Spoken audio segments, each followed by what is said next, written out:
Eu iria fazer essa pergunta também para o candidato Bolsonaro, que mais uma vez amarelou, deu uma entrevista na Record e não está aqui debatendo conosco. Amarelou, foi? O cara que levou uma facada, que quase morreu, que está lá com um saco de colostomia, foi ele que amarelou? Foi, dona Marina Silva? Mas é muito engraçado mesmo. O líder das pesquisas, que figurava na dianteira, podendo ganhar no primeiro turno, não pôde participar da eleição em função de uma decisão arbitrária. Foi condenado sem provas. Quem que é madame aqui que foi referido? A ex-primeira-dama. Para Moro, não há dúvida. As provas confirmam a tese da acusação de que o apartamento 164A triplex foi atribuído ao ex-presidente e à sua esposa desde o início da contratação e que as reformas no imóvel foram feitas para atendê-los especificamente.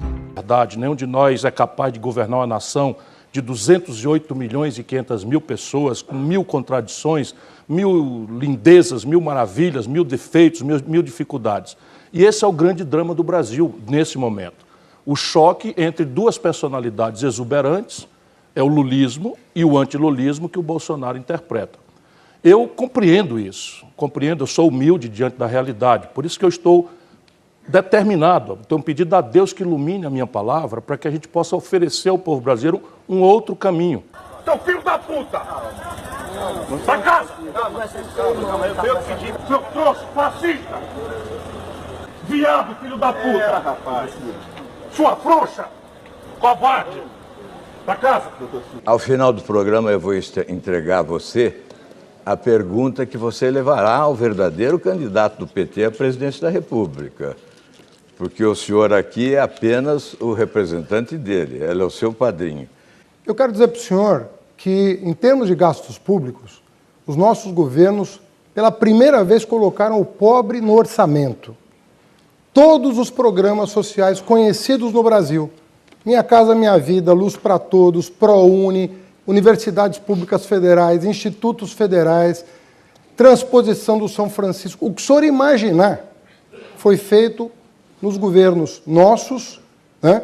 FIES. Foi Lula quem criou o FIES, não foi? Facilitando a entrada dos alunos na universidade, certo? Errado. Esse programa foi criado em 1976 no regime militar, que era chamado de Crédito Educativo. E em 99 no governo de FHC foi remodelado e depois no governo do Lula remodelado e colocado o nome de FIES. Pesquise sobre Bolsa Família. Todo mundo já sabe que o Bolsa Família não foi nada mais nada menos do que a junção de outros benefícios que já haviam, como por exemplo Bolsa Escola, Bolsa Alimentação, Auxílio Gás. A única coisa que o Lula fez foi juntar tudo e criar o Bolsa Família.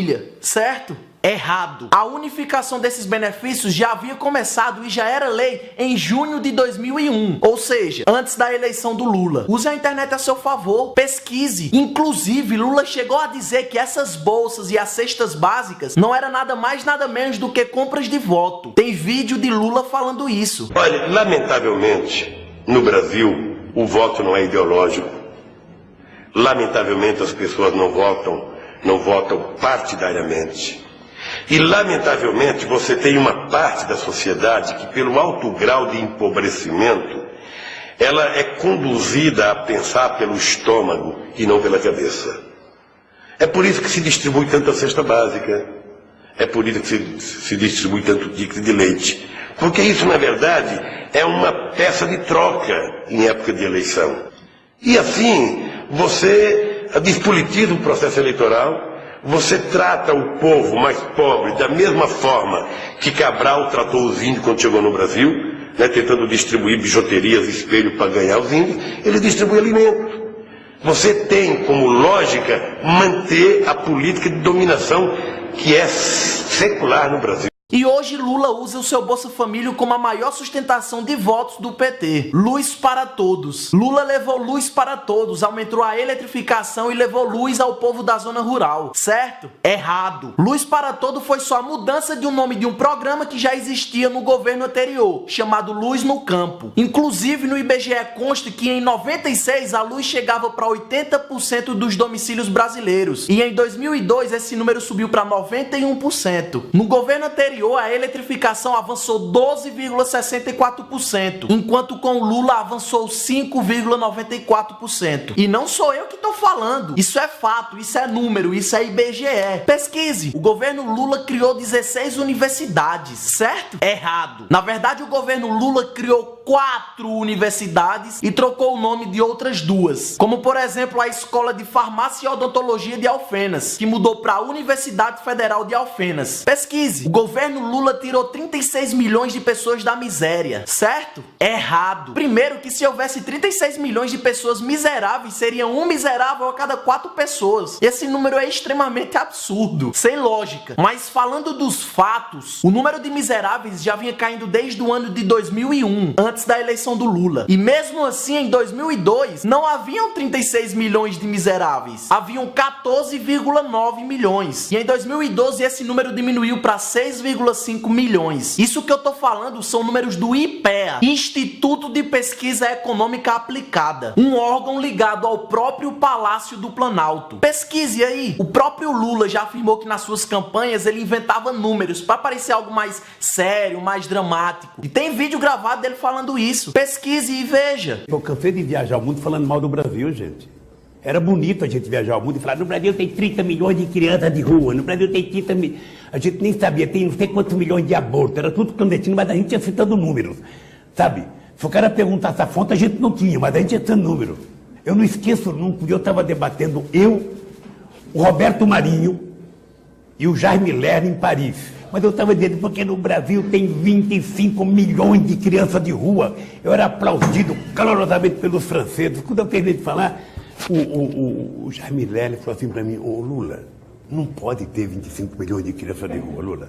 Porque senão a gente não conseguiria andar nas ruas, Lula. É muita gente.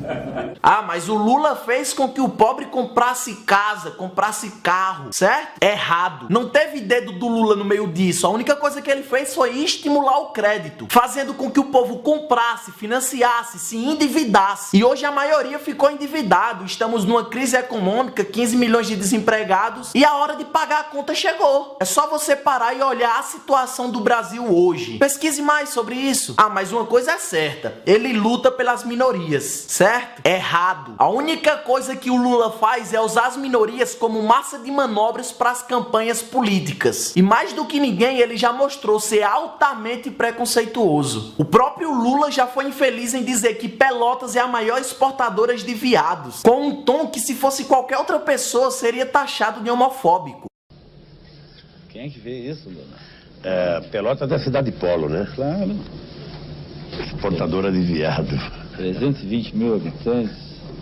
Tudo nu. Assim como também já chamou as feministas de mulheres do grelo duro. Mas ok, é o papai Lula falando, não tem problema, né? Vamos pegar esse de Rondônia agora. Vou colocar Fátima Bezerra e Amélia do Rosário em cima dele. Isso não. Sabe, porque eu até tirei o sarro da Clara antes, ele fica procurando o que fazer.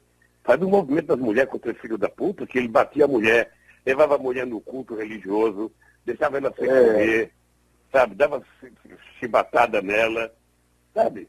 É isso. Cadê as mulheres de grelo duro lá do nosso partido, porra? Agora, uma coisa que ele fez, que é fato e é comprovado, é que ele, Lula e o PT foi o governo mais corrupto da história do Brasil. Hoje, o Lula é réu em 7 processos, dentre eles lavagem de dinheiro, corrupção passiva, formação de quadrilha e por aí vai. E por mais que digam que não tem provas, tem sim. Tem documentos, tem perícias e tem testemunhas. Pesquise. Ministro de Lula, amigo de Lula, líder de PT, gente da Petrobras, OAS, JBS, Odebrecht, zeladores, procuradores, deputados aliados e outras dezenas de pessoas já delataram e afirmaram que Lula está assim envolvido em toda a corrupção, mas para muitos, só quem fala a verdade é o próprio Lula. Meio estranho, não acha? Agora, se você sabe disso tudo e afirma ele roubou, mas fez, então suponhamos que ele fez algo. Agora me responda uma coisa, se você é dono de uma loja e nessa sua loja tem um vendedor que é excelente, mas que todo mês está faltando dinheiro no caixa e você sabe que foi ele quem roubou, você vai demiti-lo ou vai deixar trabalhando, já que ele rouba, mas faz? Pense nisso. Divulgue esse vídeo, mostre para os seus pais, para os seus avós, para aquelas pessoas que não têm acesso à internet. Compartilhe esse vídeo o máximo. O Brasil todo precisa saber a verdade. Vamos lutar por um Brasil melhor, por um Brasil justo.